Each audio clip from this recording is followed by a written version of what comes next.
we're going to try another vlog outside today. Hopefully we won't have any interruptions with my microphone or the wind. It is windy outside today, but it's a beautiful day. And so I came over to the park while Mika is at therapy because I wanted to share with y'all something that has changed on the adoption front. And so let me just kind of fill you in on what's going on. First off, if I look a little ho-hum today and a little tired in the eyes and a little like she just looks uncomfortable, it's because I am uncomfortable. I'm very exhausted today, very sleepy, have congestion, like I guess just kind of been going around in our family, sore throat, congestion. And then yesterday, for the first time in I don't really know how long, I decided to run sprints on the treadmill. And I don't know if you've ever done that. I would highly advise you not to. It's painful. In the moment, it's not painful. In the moment, I felt like I did a really great job considering. But today, I feel like someone took like a metal baseball bat and like beat me. My entire body just kind of beat me, you know, so it kind of feels like I have the flu, you know, where your whole body aches, but I don't have the flu. I don't have the flu. If I try to cough, it hurts my ribs and my back because I was so sore.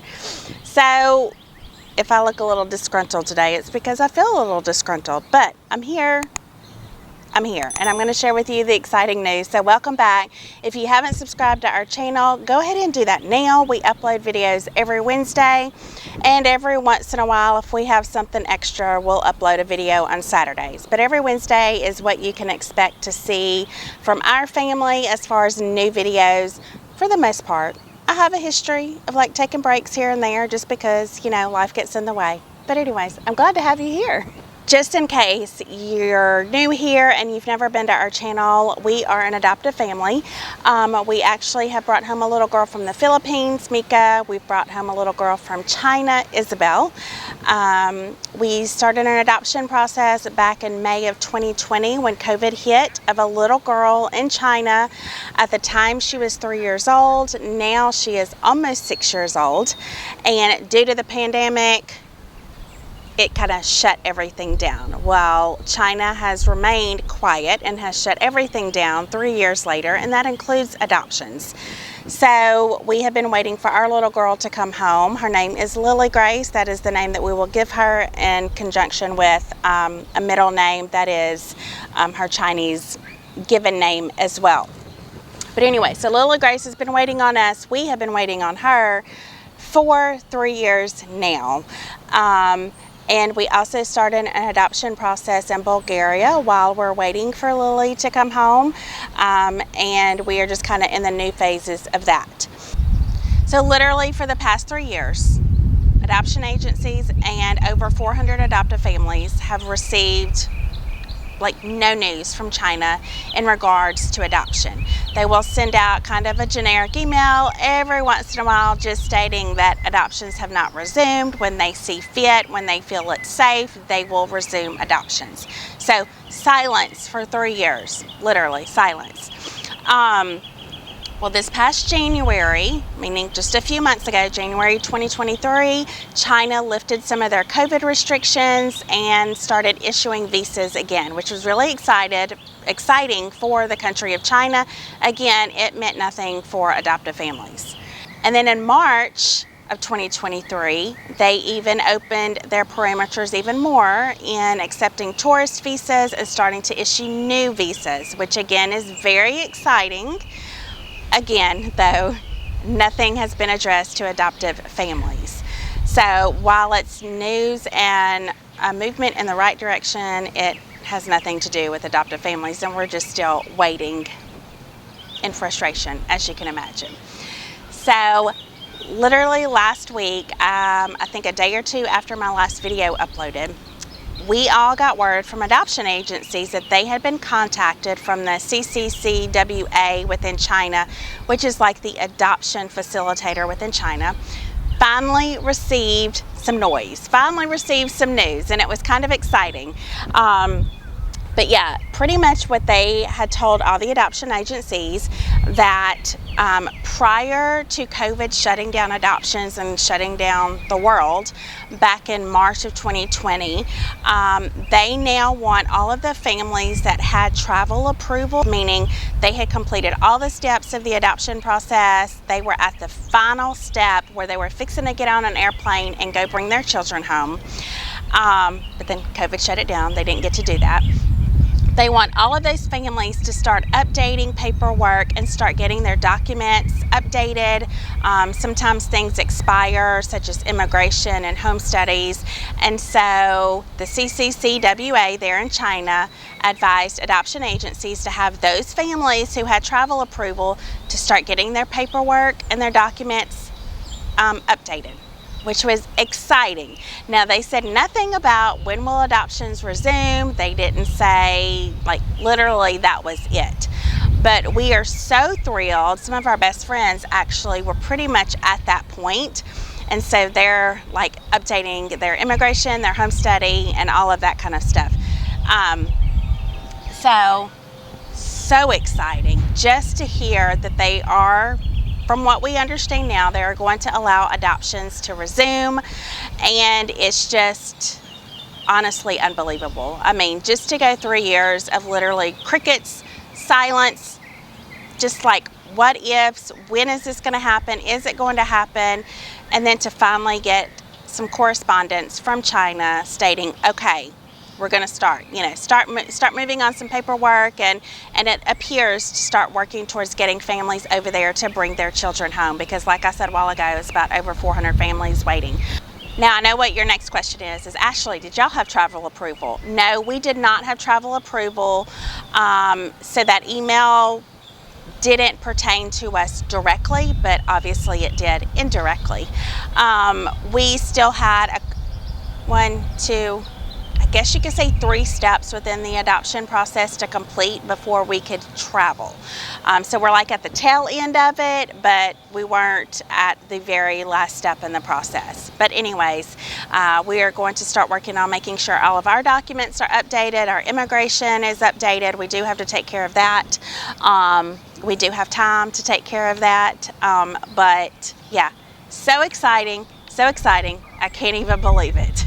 So, a good question that I was asked by a friend of mine, she actually kind of helped me put together some great topics that I can discuss with you here on YouTube about adoption and what it looks like and just like all of those things. And one good question that she had was, why wait on Lily Grace? And how has the wait affected our family? And I can answer those very simply without a whole lot of thought or effort. We are waiting on Lily Grace because we have been matched with her. Like, we have been told that she will be our daughter. We have essentially gotten the kind of final match, I guess you can say, in that, okay, Phelps family, sign these documents so that you accept the referral of this sweet little girl. So for us, it wasn't like we were in the adoption process and we hadn't yet identified a child. We had most certainly identified a child, and she very quickly was approved to be our daughter. And for that reason, we will continue to wait, and we have waited to bring her home. She is just as much our daughter as Isabel and Mika and Emerson is. And so for that reason, absolutely, we have 100% intentions to complete this adoption no matter what. China will have to put a big stamp of X, no, we're not completing adoptions, y'all are all done here, which apparently doesn't look like that's going to happen. That would have to happen for us to not bring her home. So in our mind, she has been our daughter from literally April of 2020 when we received approval to adopt her. She's been our daughter. We talk about her as if she's our daughter. The second part to that question is, how has that affected y'all?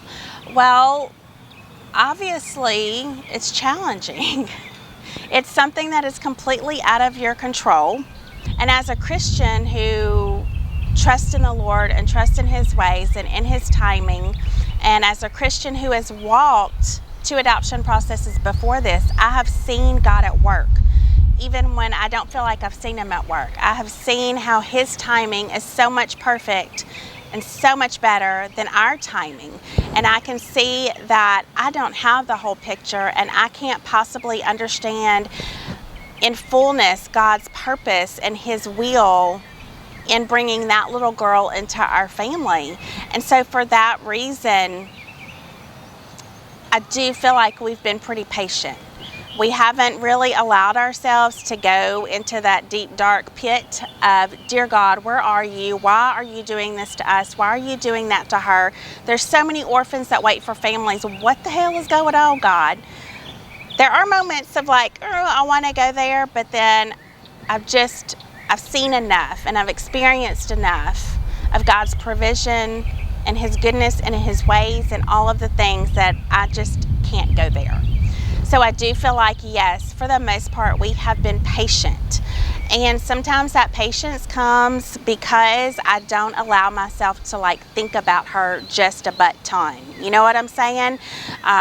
The love is there, the unconditional love, like she is my daughter.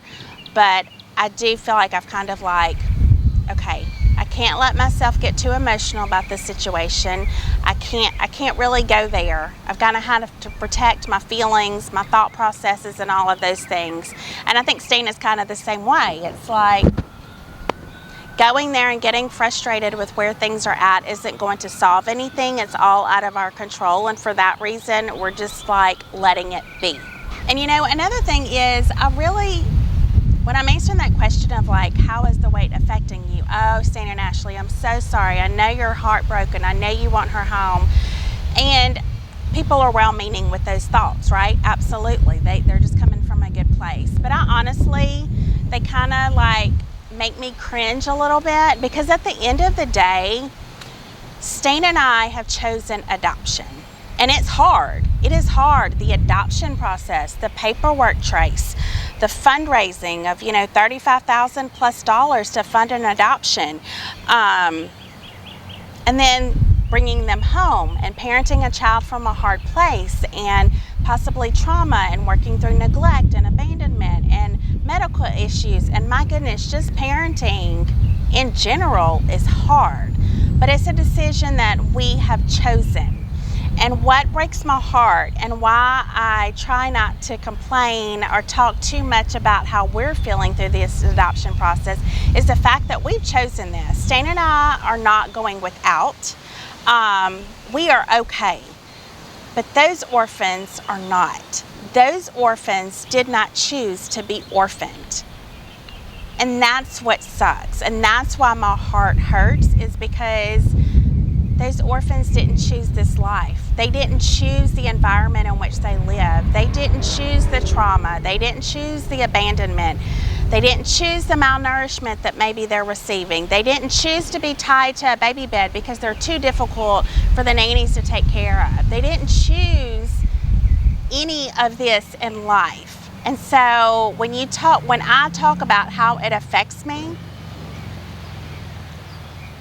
that is what affects me, is knowing that they didn't choose this life and that these innocent children are experiencing so much hard that I cannot even grasp. I've never walked, I'll never walk, and I'll never fully understand. So while Stan and I have chosen the hard and we have chosen to pursue this, knowing it's going to be challenging, we are okay. We are okay. It's those kids who are not okay and who need a family. And that's really what's heart-wrenching, and that's really the most frustrating part. And so it's very frustrating to know that these kids in China who have families spoken for them have had to spend 3 extra years institutionalized. I'm sorry about that big motorcycle. It's frustrating. But they have had to spend 3 extra years without a family. And it's so frustrating and it's so unnecessary. But it is what it is. And so we just kind of move and groove with it. Some days you have really high emotions about it, and some days you're really just kind of like numb to it, and you're like, it'll happen when it's supposed to happen, Lord, just get them home, you know? So last night, Isabel was on the floor and Mika was trying to play with her, but Izzy wasn't having anything to do with Mika. It was kind of funny. I feel like something just flew in my hair. And I just was like, I cannot wait to get Lily Grace home so that she can be playing with them, so that she can have sisters and brothers and a mom and a dad to call her own. She has the most sweetest, innocent, precious little face, and I just cannot wait to squeeze her sweet cheeks. And you know, she's in an amazing foster care facility right now called Eagle's Wings, and man, they love her and they take care of all of those kids so stinking well. We get updates, and Lily Grace is doing really, really well, and I'm so thankful for that.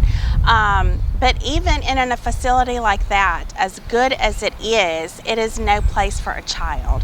A child belongs in a home with a family, stability, security, unconditional love, having every single need met, whether that's emotional, physical, medical, spiritually, all of the ways.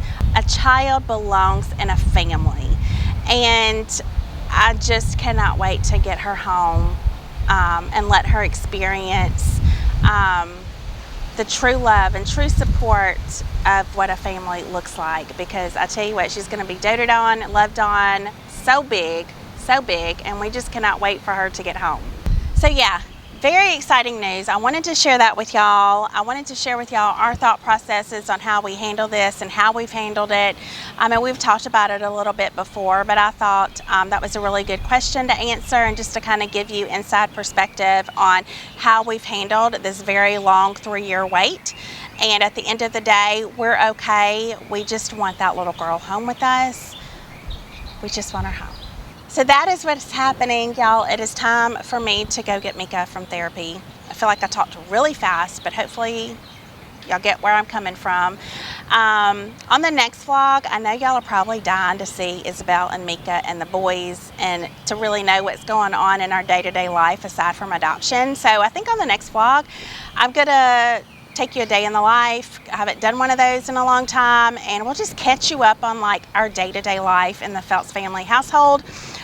Isabel has had us laughing hysterically lately because she is all over the place doing all kinds of cool tricks. Mika is growing. Like, there's just all kind of things that we need to talk about. So on the next vlog, we'll do that, and that will be a very fun video. So thank y'all for joining us. I appreciate you being here. We'll see you next time. Bye.